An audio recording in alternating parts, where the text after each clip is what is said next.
कथाटिए कहिबी कहानी कोहिनूर रा।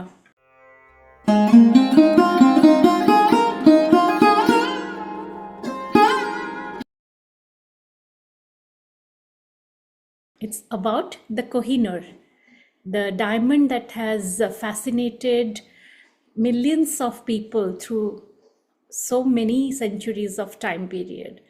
So let's start. This story starts in the year 1839. The year is 1839. Sher-e Punjab, Maharaja Ranjit Singh, the emperor of the great Sikh empire, he's laying on his deathbed, surrounded by his, people around him who are taking care of him, his ministers, his physicians and all. And why is this particular moment so important? Because it has to do something with the Koh-i-Noor diamond and Koh-i-Noor diamond's relationship with, or its connection with, our home state, Odisha. So before going into what happens on his deathbed, let me tell you all little about Maharaja Ranjit Singh. Who was Maharaja Ranjit Singh? I'm pretty sure all of you already would have known something or the other about him. One of the greatest ever emperors in the more recent history of India. He was an exceptional warrior, a visionary leader, a very spiritual person and a devout Sikh. And he had respect for all the different Indic faiths, even non-Indic faiths around him. All his subjects were treated with equal respect and consideration. He had unified a previously divided and chaotic region, successfully integrating various communities under his just and able rule. And it is a story of legends, like it is a matter of legends, how the Sikh Khalsa army of Maharaja Ranjit Singh was. Like people all over Asia thought it was, even in the world, thought that it was one of the most powerful forces in Asia at that time. Although he was such an exceptional warrior, such a big leader, such a big, great king, but here we find a little parallel of his rule, of his style of rule, that we can find similar to the Gajapatis of Odisha or any of our kings who have ruled Odisha. Our Odia kings have always considered themselves as the Rautas of Mahaprabhu Jagannath. They themselves never considered themselves as the emperor. Our kings had always ruled Odisha in the name of Mahaprabhu Jagannath. Similar to that, it's very heartening to see that Maharaja Ranjit Singh styled himself as a humble representative of the Khalsa. He ruled in the name of Guru Nanak Dev Ji and Guru Govind Singh Ji. So he considered himself as a servitor, as a server of the Guru's teachings and the way Sikhi is maintained and practiced. So let's go back to the year 1839 when he was on his deathbed.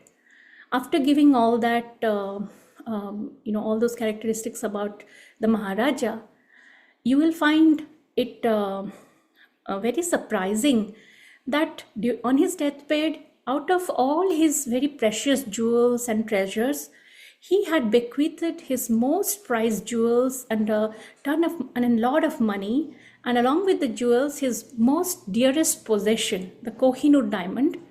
He had asked his ministers to send it to the Jagannath temple of Puri for Mahaprabhu Sri Jagannath. Now why? Because Puri Jagannath held a very special, very important significance in Maharaja Ranjit Singh's heart.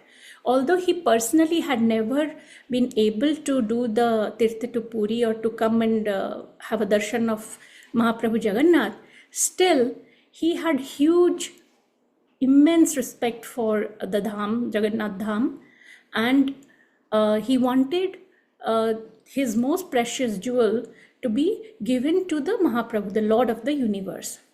Now, out of all the other causes he had championed, like he gave a lot of donations to many temples around India, and he did a lot of work on the Harminder Sahib, the Golden Temple of Guru Amritsar. He did a lot of these things. So why did he bequeath Koh-i-Noor all the way across, like in the eastern side of India, so far away from his land, and which he had personally not visited.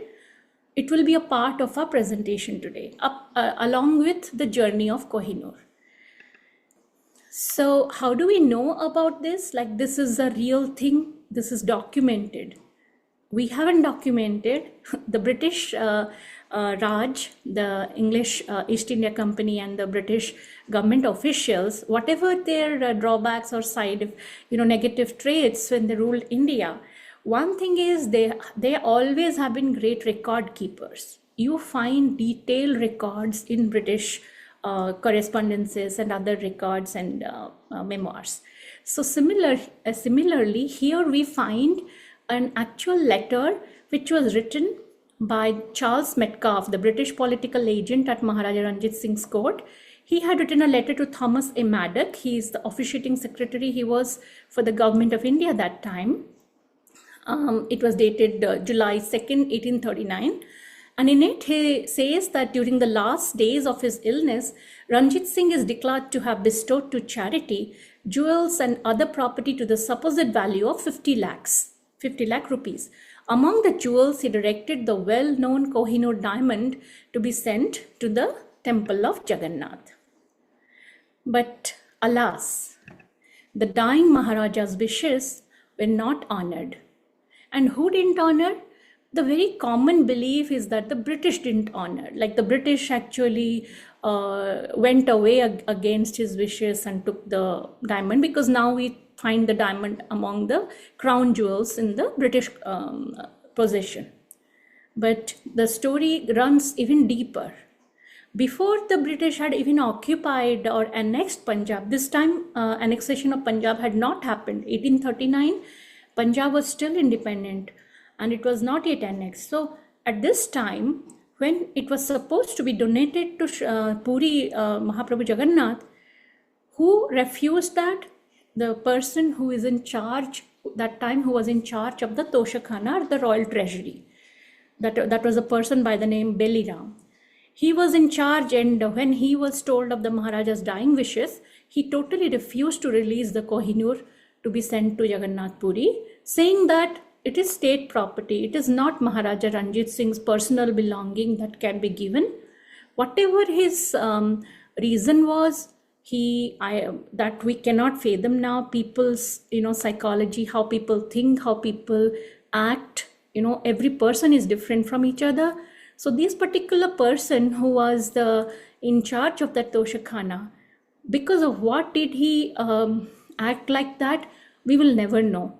But whatever it is, since he didn't send it to Puri, what happened was the Koh-i-Noor stayed in the state treasury, and later when the British annexed Punjab, what happened we will know. They took it, but what was the circumstance, what happened, we will go through it one by one. So coming back to the Koh-i-Noor, the star of our presentation today, our talk today. Here in the picture you see Maharaja Ranjit Singh's a painting of him. He's wearing the Koh-i-Noor as a bajuband, or like an arm band or an armlet, or taita or bajubandha, how even we say in Odisha. Like, this is one of a very popular jewelry item. Even in the olden times, males used to also wear royal princes and kings also wore. So he wore it as a bajuband. And before that also, the previous occupier, the royal dynasty, they were from Afghanistan, who had this Koh-i-Noor thing. They also had it as a armlet. So you can see this painting here. And what was Koh-i-Noor for Ranjit Singh? Maharaja Ranjit Singh was very fond of his Koh-i-Noor and other possessions, but it was not just as a simple jewel, or he was not just proud of it as possessing the Koh-i-Noor diamond as one of the most desired valuable diamonds. No, although it was valuable and desirable, but at the same time, the Koh-i-Noor was a symbol of pride and reaffirmation of the sovereignty of his motherland. Why do I say that? Because before that, few decades ago, for almost 70 or 80 years, the lands where the Punjabi, Sikh, Hindu, Muslim, they lived, most of the Sikh and Hindu populace had been they had gone through a lot of persecution and torture and cruelties by the hands of Ahmad Shah Abdali or Ahmad Shah Durrani, the Durrani royal family of Afghanistan. They had taken over the lands. So during that time, the people had suffered a lot. And when Maharaja Ranjit Singh, when he became the king, he became the Maharaja, he slowly did the conquests of all these lands and unified a lot of such lands which were earlier under the foreign Muslim rule. And in 1813, he had acquired the Koh-i-Noor from the Afghan Durrani dynasty. So he had considered always it as a symbol of pride and like a symbol of sovereignty.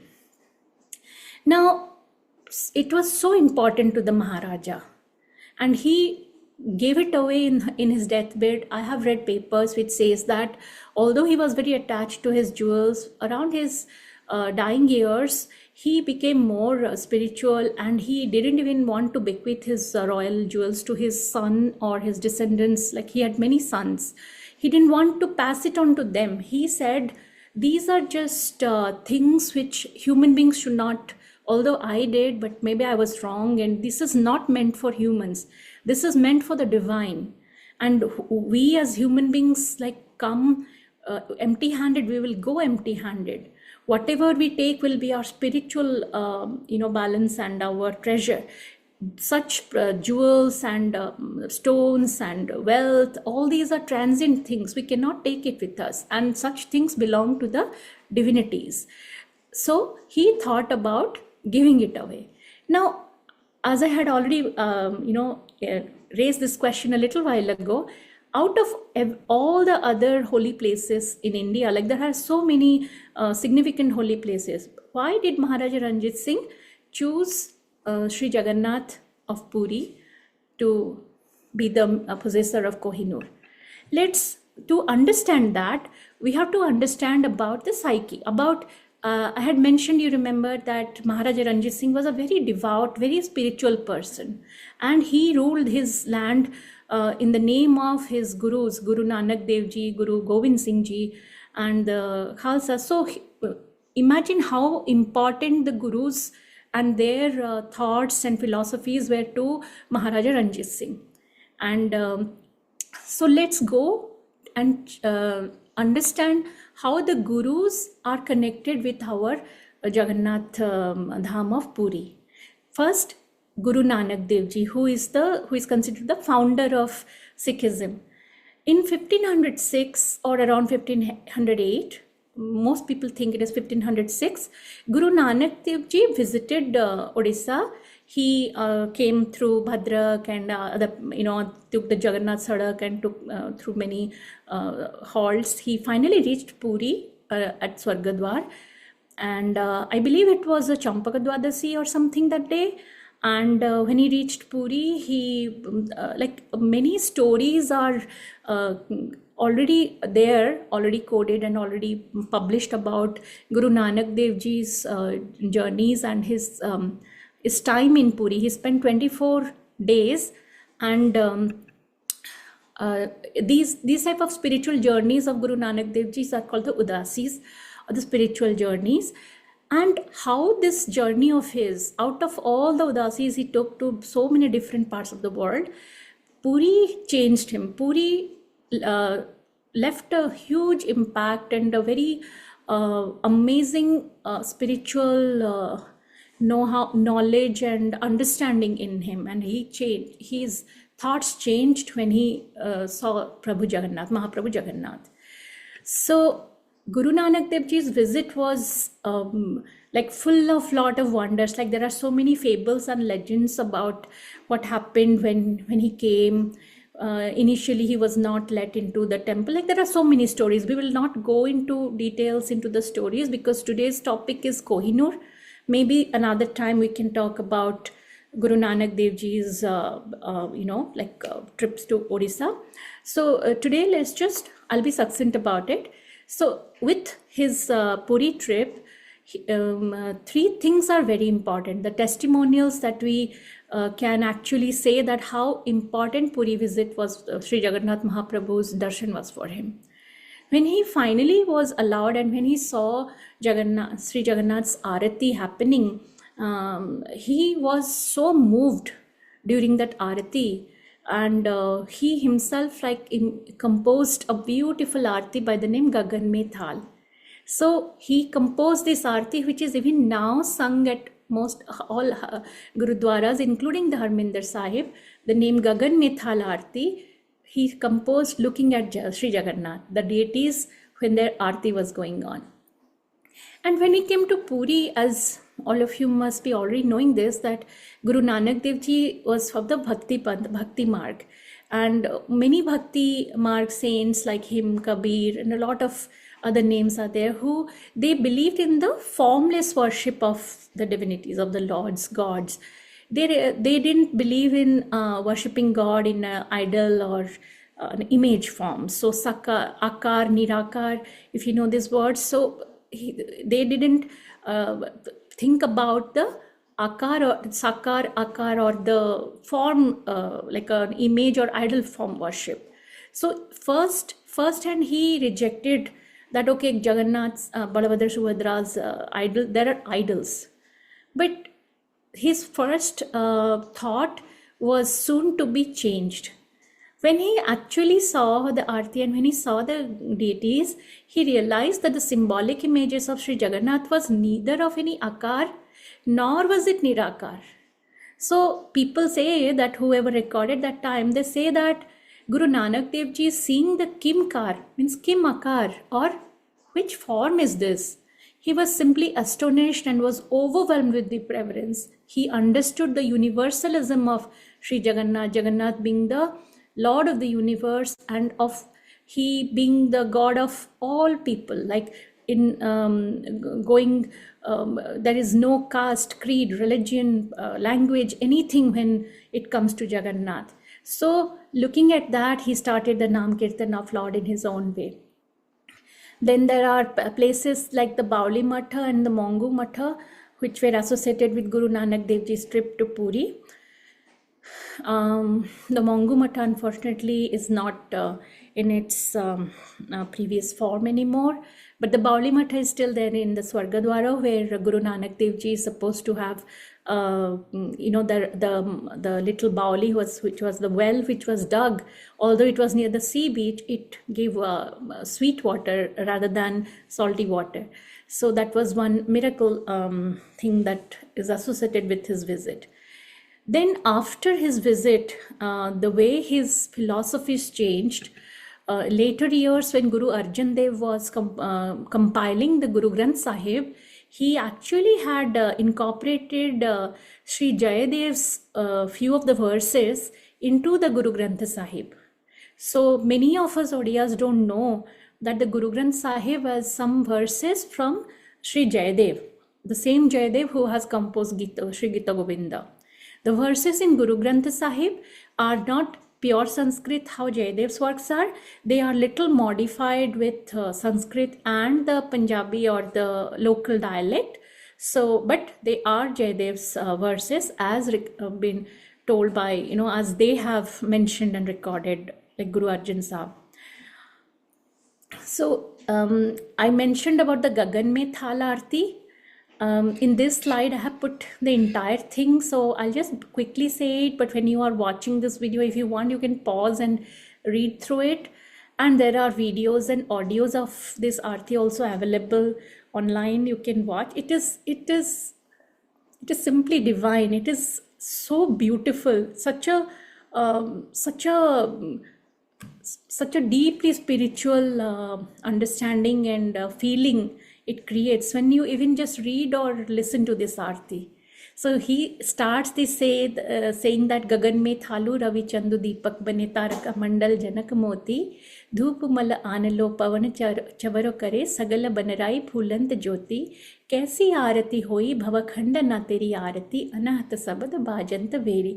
That means he's saying that the entire sky is a plate, a thali or thal for your arti. The sun and moon are like two lamps and the stars are like dazzling. The little wind which is blowing, it's verdant with the malaya of the sandalwood fragrance, and that is serving as the dhupa. Then the wind bearing this fragrance is as if the fan, the chamari is fanning you, and all the trees around are there offering their flowers. So this, hey Bhavakhandana, this unique arti is such a divine thing to witness.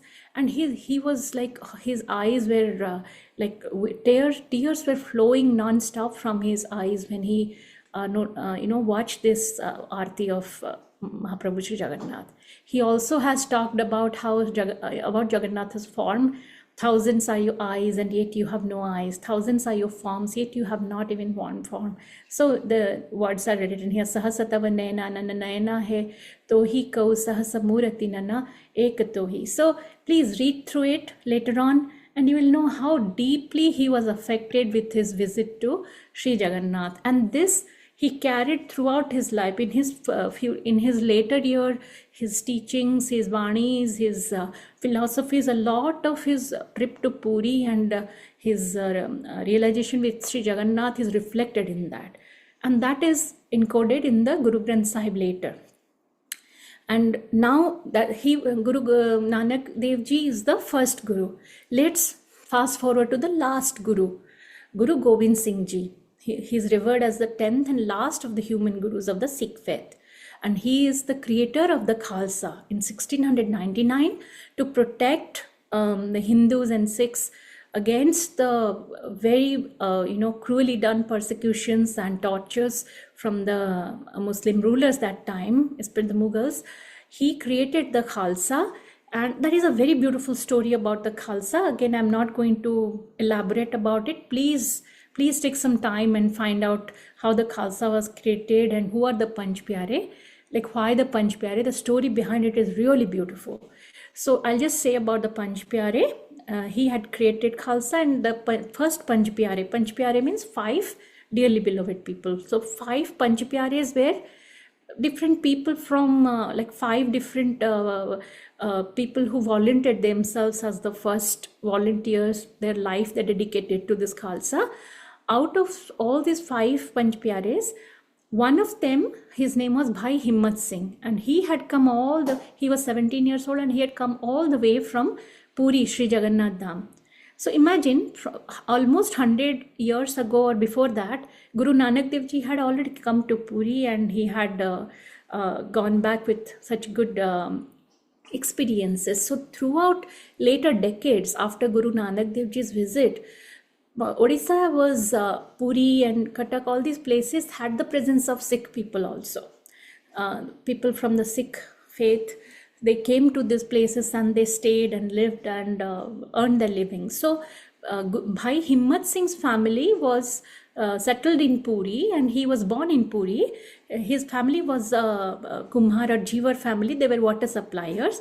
And when he came and joined the Khalsa, like he became the Panch Pyare, the first 5, the beloved, that again story about the link with Jagannath is Sri Jagannath Dham Puri is again reinforced. So a person, one of the Panch Pyares came all the way from Sri Jagannath Dham. So if you see, both these things had created a slow and steady, organically created a deep connection of Sikh, the people who followed Sikhi and Sikh people and the Nanak Panthis with the land of Jagannath. And this is only because of their Guru's teachings, Guru's philosophies, the Vanis, the verses and stories from other people who went and came back. So how important this Kshetra, this Dham was for people from Punjab, we can understand from this. Even in later decades, like till before Maharaja Ranjit Singh's time, Many Nanak Panthis came to Puri. They did this journey through the Jagannath Sadak. They did this Tirtha. Raja Biro Kishore Deva had granted a sanand, allowing the Chamara Seva to the Mongu Matha. I think this 16th century might be a little. I'm not sure about the 16th century. I'll get back to you in the uploaded video. Then also there is a report from David Smith, Sanitary Commissioner of Bengal in the year 1868. He has mentioned that Punjabis came to Puri walking on foot about 2,000 miles they took 6 months to walk from all the way from Punjab to Jagannath Puri. They used to stay at Puri 1 day or 2 days and then again walk back home happily.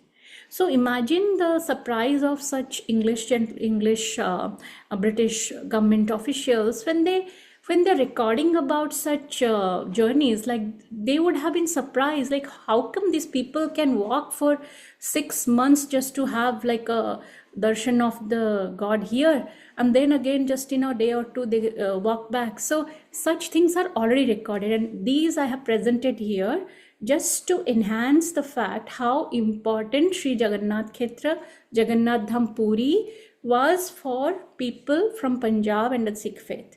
And Maharaja Ranjit Singh, being a devout and spiritual person, Jagannath Kshetra always had a special place in his heart, mainly because of his gurus. So let's now come to the diamond, back to our star diamond. So the what, why, how, when, and what if of all that has happened with the Koh-i-Noor. I have put a few pictures here. You can see this one is like Shah Suja, the last of the Duranis, the Abdali family, the Duranis, handing over the Koh-i-Noor to Maharaja Ranjit Singh. Then you can see a picture of Maharaja Ranjit Singh's image. He's again wearing the Koh-i-Noor as a bajuband. After Maharaja this is 1813 when he acquires the Koh-i-Noor. Then in his lifetime he is wearing that sometimes for state occasions. Then after his death, he died in 1839, and then he for almost 6-7 years the throne of Punjab, the empire of Punjab, was a little in a chaotic state, like with successions like his son and then son, like whoever came to the throne, something or other happened and they died, and it could not be like a stable rule. So finally only one heir was remaining. So we'll see what happened. He is the heir who became the king, and he was just a boy when he became the king. He was Duleep Singh, his youngest son. And in this picture, Duleep Singh is handing over the Koh-i-Noor to the British, the East India Company. And in this picture, you see how Koh-i-Noor changed. Initially, how the rock was, how the diamond was, and then how it was cut and it changed. So now let's go back to Maharaja and our first slide of our presentation today. The time is 1839 and Maharaja Ranjit Singh has just died. The next 4 years were very violent and chaotic. And when the only heir of Maharaja Ranjit Singh was left, who was being brought up in Jammu, the state of Jammu, with his mother, Queen Mother Rani Jindan, they were called back, and he was 5 years old at that time. And the little 5-year-old boy, Prince, he was crowned the king, and his mother took over the administration, and he, as the regent, she oversaw the administration for the next 6 years. So in the next 6 years, a couple of wars happened with the Britishers. The wars with Punjab state. So in the last war, the British army got victorious and they annexed Punjab. Now, who was the main person, the key player behind the annexation of Punjab and the acquiring of Koh-i-Noor? He was none other than Lord Dalhousie. He was and this annexation of Punjab and getting Koh-i-Noor for the crown was one of his very dear wish, actually. So Punjab being such a powerful and strong part of India, and it was not yet under the company control or the British crown, Dalhousie was always interested to do the on as soon as possible. Like he and the fellow, the officials, they wanted to have the annexation as soon as possible. So by divide and rule, by a lot of different mechanisms, they finally won the war. And in that, he made sure that the Treaty of Lahore was created, and it was modified.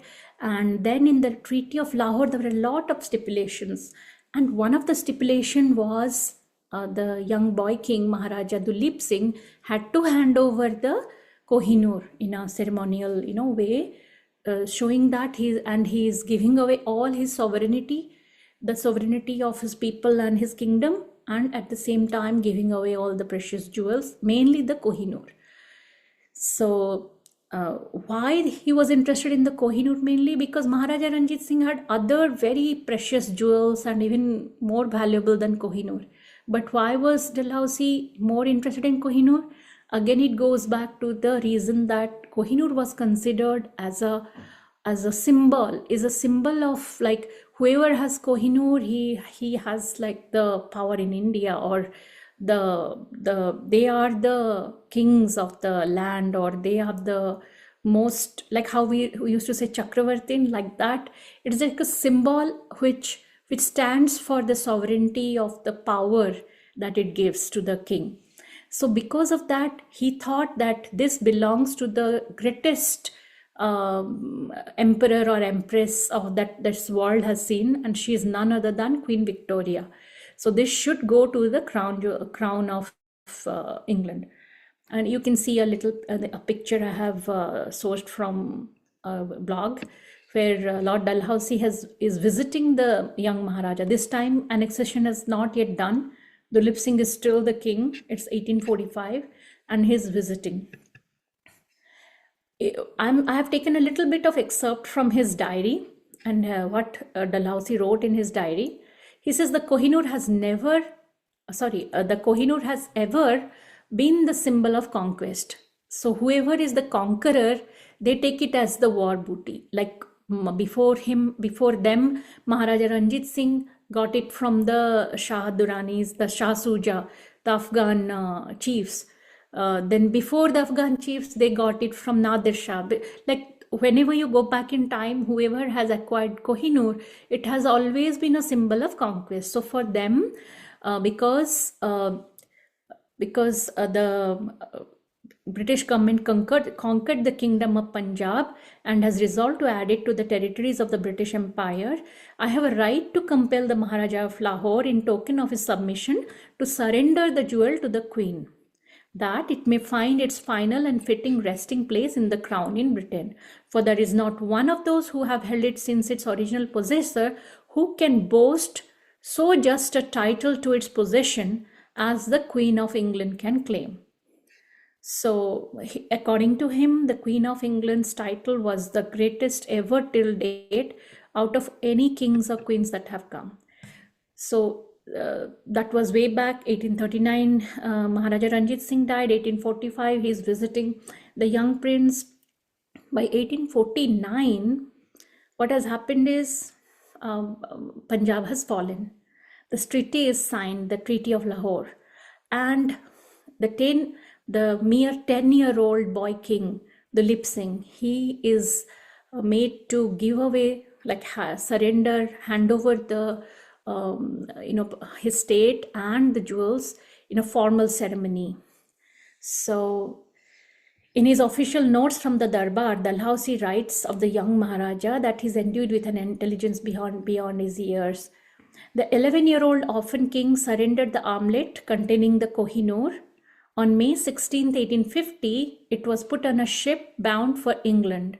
And after 2 months, on July 3rd, 1850, Koh-i-Noor was presented to Queen Victoria at Buckingham Palace. So who were the main people? Lord Dalhousie, Duleep Singh, the boy king. And after his surrender, or after the annexation of Punjab, there was another person who became the guardian of King Maharaja Duleep Singh. He is He was a doctor, a Scottish surgeon in British India. His name was John Spencer Login. John Spencer Login, this doctor, he was entrusted by Dalhousie with the two most significant positions of the British Empire that time. One was the guardianship of the 12-year-old king, and the second one was the protection of the Koh-i-Noor, because although they took it over in 1849, the few months after that, till it was sent to England, till that time, Login was given the charge of protection of it. In this, you see the picture of the armlet at the time of Ranjit Singh, how he wore. This is the black and white picture, is that the like a painting one of the Britishers did. And this colored photograph that you see, there's a replica which was created for the exhibition that happened in 1851 in London. So it is just a replica. So this is the front side of with the replica diamonds, and this is the back side with the enameling and other beautiful work. So let's trace the journey of Koh-i-Noor when it was taken over, when it was surrendered by Maharaja Duleep Singh. So this pet project is reaching its grand finale. So Maharaja has already formally surrendered. It was the time to send the Koh-i-Noor to England to the Queen. What was done was, in an elaborate ceremony, Dr. Login went, and he was in charge to get the Koh-i-Noor from the Royal Toshakhana and bring it. And then it was formally handed over by the young Maharaja to the Punjab government. And from the Punjab government of the British India, there were three members: Sir Henry Lawrence, John Lawrence, C.G. Mosser. So out of these three, John Lawrence was given the charge to keep the diamond till it was sent to Bombay to be shipped to England. It is Lahore. They're all in Lahore. From Lahore, it has to go to Bombay. So when in Lahore also, for few days, somebody has to take charge. So John Lawrence was given the charge. What he did was, he put it in his coat pocket and he forgot about it totally. In his waistcoat he put and forgot. And he had no recollection about that for the time when finally it was time to be sent. And Dalhousie sent word that it's time to send the Koh-i-Noor now to Bombay. So send messengers with whom the Koh-i-Noor can be sent. And at this time, John Lawrence was totally flabbergasted. He was like, oh my goodness, I totally don't remember what happened. Yes, they gave me, but I totally forgot about it. And he was at a loss. Now imagine if it had been lost, then what would have happened to him, or we would have lost the trail of Koh-i-Noor. So in great tension and anxiousness, he went home and asked his orderly, like he had a person who took care of him, like an older Indian man who was his, the man who took care of his clothes and his other toiletries and stuff. So he asked him, do you remember the one time I wore a waistcoat and all, like anything that did you find in the pockets? Then this very old person says, yes, Sahibji, there was something. I just put it in a little, there was a dibiya. Dibiya means a small box. That dibiya I thought is something of your, some important thing. So I have kept it for you. So he went.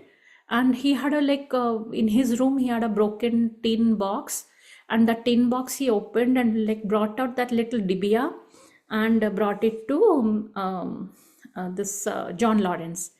And the way he had packed it in little handkerchief and clothes, and then he opened, and thankfully the stone was there. But the person who was his assistant, he didn't even know that it was a diamond. He says, oh, it was just a glass piece in that. But because it is your dibiya, I thought it is important, you have kept it. So imagine the Koh-i-Noor was sitting in a broken tin box inside this little box, and the person even didn't know, and this person has forgotten about it. So strange are the ways of fate. The Koh-i-Noor had its magic and its allure, and something happened and it came back. So now the main thing was how to send it to Bombay, because Lahore to Bombay, that entire by road, the way, it was infested with dacoits, thugs, and a lot of people who were always in lying in wait to rob people. And they knew that Lahore, being like a major center of the British at that time, whatever goes to Bombay, like any person is going via horseback, they're taking any parcels or mail, they might carry important stuff too. So this road was always very tricky, so there was always a chance that a person could be robbed. So sending Koh-i-Noor via road from Lahore to Bombay again became quite challenging. So what they did was they sent two messengers. One was carrying the actual Koh-i-Noor and one was just a decoy. So again, that entire story, that journey is like you will think like you are reading like an adventure novel. It is completely described, detailed way. There are like books about that. So anybody interested, I can tell you the book name later, or I have put it in the bibliography also. So go and read about it. It is real, like in Odia we say romanchakara. It's like that, how those two people, one of them who carried it, how braved all odds and dangers and carried it to Bombay. When they reached Bombay, it was handed over to Lieutenant Colonel Mackinson and Captain Ramsay, and they sailed with the Koh-i-Noor from Bombay to England. When they reached England, they handed it over to the Board of Directors of East India Company. And out of this Board of Directors, the Deputy Chairman of the East India Company, Sir J.W. Hogg, finally went and formally presented the Koh-i-Noor to Queen Victoria, whose picture you can see here. She's wearing the Koh-i-Noor as a brooch here. And here is a picture of the receipt of the Koh-i-Noor I found. As I told, Britishers were like great record keepers. You can find all sorts of things in all their whatever books and memoirs and records they have left for us. Now let's continue with the journey of Koh-i-Noor. Now Koh-i-Noor has reached England. It is the property of Queen Victoria. And Queen Victoria's husband, Prince Albert, he wanted, he had a pet project. He wanted to showcase the grandeur of Victoria's rule, empire, to the people of England. So with that in mind, Prince Albert thought of a great exhibition, or the Great Exposition of London, which was to happen during 1851. He, along with some other people who he collaborated with, they made possible this great big exhibition that England had never seen before at this scale. Like a huge crystal palace at the Hyde Park was created, and different parts of the British Empire, like different wealth and their other things, was proudly showcased and exhibited there. So in that there was a pavilion for India, so India Pavilion. It was huge and it had a lot of different things which they showcased about India. Out of that, there was one exhibit for the Koh-i-Noor diamond. And since Koh-i-Noor's acquirement by Lord Dalhousie's Treaty of Lahore, since the way it got transported to England and now was the possession of Queen Victoria, there was a lot of public interest which had already grown about this very alluring diamond. Already newspapers and a lot of noise had been created about this magical diamond. So people were extremely interested to come and see this diamond being exhibited. And in people's minds, they were imagining it in all sorts of ways. Maybe this is like a huge thing, or very bright, or, because it had been given so much of importance and so much of traction had built up, people were expecting a lot when they went to see this exhibit. And this is a picture of a of a magazine which carried how the exhibit was there in the India Pavilion. But you know what happened? The reaction of the people was an anticlimax. They were hugely disappointed. Anybody who went, they were like, oh, this is just a little stone. Why is everyone so, so gaga over this Koh-i-Noor? What's special about it? It's nothing. England has much more better diamonds than this and other precious stones. So suddenly, the way the anticipation had built up and the result of it was exactly opposite that the royals were thinking of. So it was almost like a bubble was burst.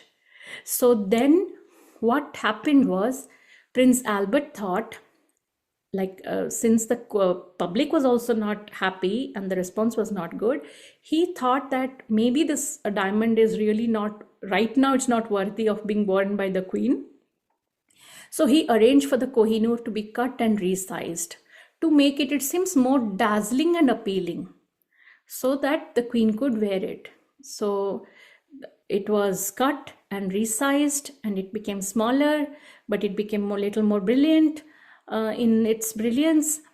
So during Queen Victoria's life, it was set in a brooch, a bracelet sometime, a tiara sometime, and a regal circlet sometime. So Queen Victoria never really wore it in her crown. She mostly wore it in her brooch. Like you can see this picture of the young Queen Victoria wearing the Koh-i-Noor as a brooch. So although she wore it as a brooch, later Queen Alexandra, who was Victoria's eldest daughter-in-law and the consort of the King Edward VII, she wore it in her crown. Then Queen Mary, the wife of King George V, George V and Queen Mary, who came to India for the Darbar, Great Darbar in 1911, the same Queen Mary, she was Victoria's granddaughter-in-law. She also wore it in her crown. But it was not in the front of the crown. When the diamond came to the front of the crown was during the time of Queen Elizabeth I, the Queen Mother, the mother of the Queen Elizabeth II, who last year who passed. Her mother, Queen Elizabeth I, who was the wife of King George VI, she put it in the front of her crown when her husband was crowned the king in 1937. After that, Queen Elizabeth II also wore the similar style, in the front of her crown. So in different time periods, I have just put a little collage here. With Queen Victoria, you can see the diamond in her brooch, Queen Alexandra in her crown, Queen Mary's in the crown, Queen Elizabeth I in her crown, Queen Elizabeth II in the crown. But recently, when the coronation of King Charles and Queen Camilla happened, something different was to happen, and they decided something different. So Queen Camilla didn't want to wear Koh-i-Noor in her crown. As the news articles go and the way it was talked about, she didn't like the history behind the procurement of the diamond and how it was got from the Indian king and how the story behind it. So she chose the other diamonds, the bigger diamonds in her crown, and the Koh-i-Noor was used as a exhibit in the Tower of London. So the current queen, she chose not to wear the Koh-i-Noor. Now, till now, I have been telling you the story of Koh-i-Noor in our very relatable past, like, times of Maharaja Ranjit Singh, which is the 19th century, and till today, when the British crown jewels have the Koh-i-Noor. But Koh-i-Noor's history goes back to, many, many centuries ago. So just let's sum it up quickly here, where I have put two different sections here. You can see I have put myths and legends and I have definitive mentions. Now, why these two sections I put? Myths and legends, because although there have been records by different people about these particular mentions what I write, but definite proof about this is very hard to come by. These are more of said records or texts or stuff like that. And some of them are legends. Like this, some say and believe strongly that the famous Samantaka Mani of Sri Krishna is nothing but the Koh-i-Noor of today. Like the in its original form, it was the Samantaka Mani, and some people think that it was mined from the Golconda, while others think that it was not a gold mine, like a Golconda type of mine diamond. It was more from the dry alluvial riverbed deposits, similar to how Hirakud dry alluvial riverbed deposits like produced diamonds in ancient Odisha. So again, this is not sure, but whoever proposed, the people who propose about pine from Golconda, they have strong claim about it, and the people who say that it is riverbed, they also have strong claim. So if we go from Samantaka being with the Samantaka Mani, the time comes to the time of Porus, the same king Porus, the Hindu king who fought Alexander. So it is said that Porus had the same diamond. And that time it was not named Koh-i-Noor. So we will just say the diamond, the great diamond. So this diamond, this brilliant diamond, was passed on somehow, like after centuries, it came to the hands of the first Maurya emperor, Chandragupta Maurya. Then after Chandragupta Maurya, it is said that Ashoka, his grandson, had it. Ashoka's grandson Samprati had it, and Samprati was ruling in Malwa, in Ujjain. So because he was in Ujjain, later on Ujjain was under the Parma rulers of Malwa region. So the Parma rulers were the caretakers of this diamond for a long time. So the last Parma ruler who Alauddin Khilji went and defeated and took over Malwa, it seems Alauddin Khilji got the possession of this brilliant diamond from the Parma rulers. Some other stories say that Alauddin Khilji was gifted this by the Kakatiya dynasty when it was mined from Golconda. Again, that's why I'm saying these are myths and legends, but everyone has a sort of claim like this is how it happened.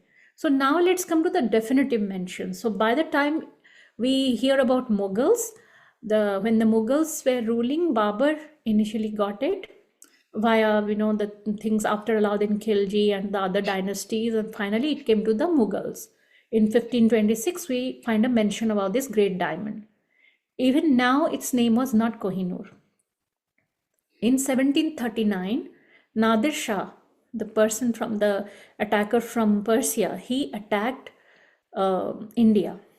And his attack and his loot is like one of the things that even now like creates a lot of heartache in all of us Indians.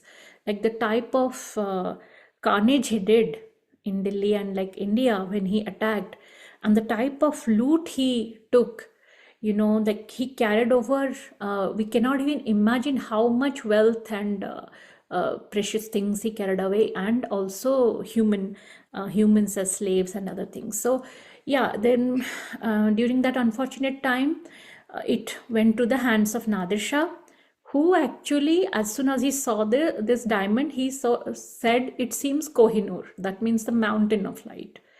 Now it was an expression. He thought of this brilliance and he says it as a mountain of light in his language, Koh-i-Noor. So now onwards, the diamond was named Koh-i-Noor, 1739 onwards. And after Nadir Shah's death, one of his guards was Ahmad Shah Durrani, who later on started the Durrani Empire of Afghanistan, the Pashtos. They were Pashtos, and his name was Ahmad Shah Abdali, and later on he took the name Durrani, the pearl of pearls, that means in Pashto. So, or Pashto or Persian. So it stayed with Ahmad Shah Durrani after Nadir Shah's death from 1747. And this is the same Ahmad Shah Abdali who had caused a lot of carnage and persecutions in India on the Hindus and the Sikhs, and a lot of land had been taken away, and then from him it passed on to his future descendants, and finally Shah Suja Durrani was the one who last had it from the Durrani Empire. He actually, during a strife with his brothers, he escaped from his kingdom along with a lot of some precious jewels and his wives and all. So with that, he somehow managed finally. That's a lot of, again, a huge story behind it. So finally, he handed over the diamond Koh-i-Noor to Maharaja Ranjit Singh.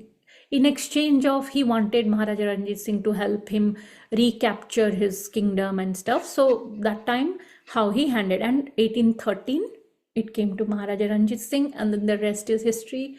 We already discussed about it. So yeah, this one I already mentioned about how the alluvial riverbed deposits. That is a Metcalfe report. Theo Metcalfe was a British young civil servant who was commissioned by Lord Dalhousie to create a document about Koh-i-Noor. Like Metcalfe meticulously went and talked to different people in the court and like the people around, and found out about the traditions and legends and stories about the Koh-i-Noor, and he compiled this report which was to be sent to Queen Victoria. In his report, actually, he says that the diamond was extracted during the lifetime of Sri Krishna, and what we do know for sure is that it was not mined but unearthed from a dry riverbed, probably somewhere in South India. South India means, anything beyond the Vindhyas is South India. So this is how it is. Before closing our talk, I would say a few facts about the Koh-i-Noor. This diamond originally weighed a staggering 793 carats when rough, 186 carats when cut and polished, and ultimately when it was cut in England for Queen Victoria's brooch, it weighed 105.6 carat, and why it was recut? It was recut to enhance its brilliance. And if you compare it with other most famous or big, really large diamonds, more brilliant diamonds, it is not even in the top 10, not even in the top 15 also. There are other bigger and brighter diamonds in our world, like in possession of people. But what made it that special was it was naturally flawed yet captivating. The original uncut Koh-i-Noor was flawed at its very heart. Yellow flakes ran through a plane at its center, one of which was large and marred its ability to refract light. Because of that, it could not refract light that brilliantly. That's why it was not that brilliant. But as they say, sometimes that imperfection makes it perfect. So although it was not brilliant enough or large enough, the allure, the magic, the pull of this diamond has kept it in, being the envy of others and the pride. Like how, there was this advertisement, owner's pride, neighbor's envy, owner's pride. It is like that for Koh-i-Noor. Whoever possessed it was like was always considered somebody who is one of the most powerful and most significant, or with the greatest strength. And it was always a symbol of that conquest, or even in case of Maharaja Ranjit Singh, as a symbol of sovereignty, of what he got back for his people. So this diamond keeps everyone always mesmerized, and many more stories are related to it, and even hopefully in the future we will learn more stories about it. So here is a list of the different references I have taken for compiling this presentation. So with that, I conclude my talk, and I thank you all for your patience and listening to me. And any questions, any suggestions, any comments, anything that you need, you could always write to us in the uploaded video comment section. Dhanyavad. Thank you very much. Jai Jagannath. I feel it is most detailed and also most comprehensive narrative that I have read about Koh-i-Noor. I'm so happy that we have done this talk, and I'm sure our listeners, they would also appreciate that aspect. Thank you, Preeta, for this wonderful talk. Actually, I just cannot tell you the sheer amount of research you might have done and how lucidly have created a narrative. I'm really impressed. Thank you. बहुत धन्यवाद.